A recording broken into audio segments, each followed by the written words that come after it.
I've learned that honesty isn't the same as telling everything. Most people don't want everything anyway. They want something that makes sense, something that settles the question instead of opening another one. I'm good at that.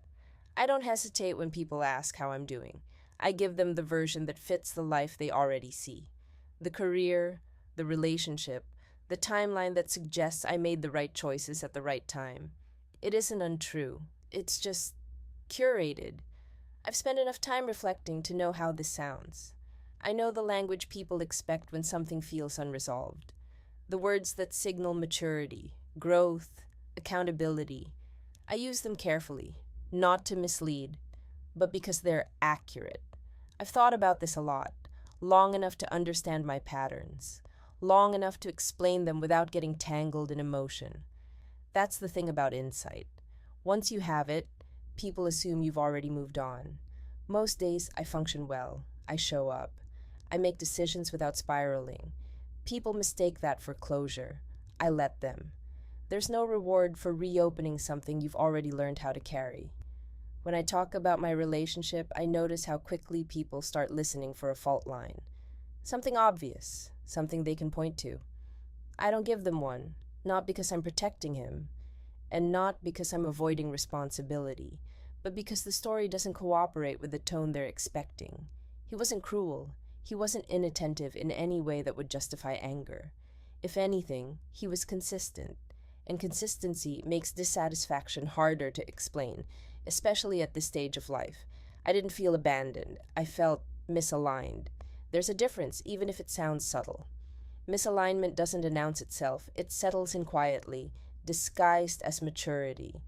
You tell yourself you're asking for less because you've grown, because you're realistic now, because wanting more at this age would feel irresponsible. That's what I told myself. I didn't frame it as unhappiness. I framed it as perspective. And once you do that, everything starts to sound reasonable. I remember sitting in therapy, tracing the seam of the chair with my thumb, answering a question I'd clearly practiced, even though I couldn't remember when I'd started rehearsing it. My therapist asked, "When did you first notice something was missing?" I answered smoothly, with context, with nuance. Halfway through my response, I stopped, not because I was overwhelmed, but because I realized I hadn't answered the question.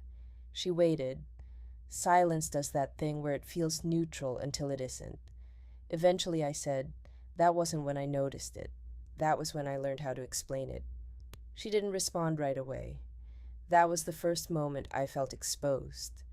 Not by what I'd done, but by how easily I could make it all sound justified. If you explain something well enough, it stops feeling like a decision. It starts feeling inevitable. That's where things get quiet and dangerous. After that session, nothing about my life changed in a way that would have been visible from the outside. That's important. There was no disruption, no fallout, no moment where things obviously fell apart.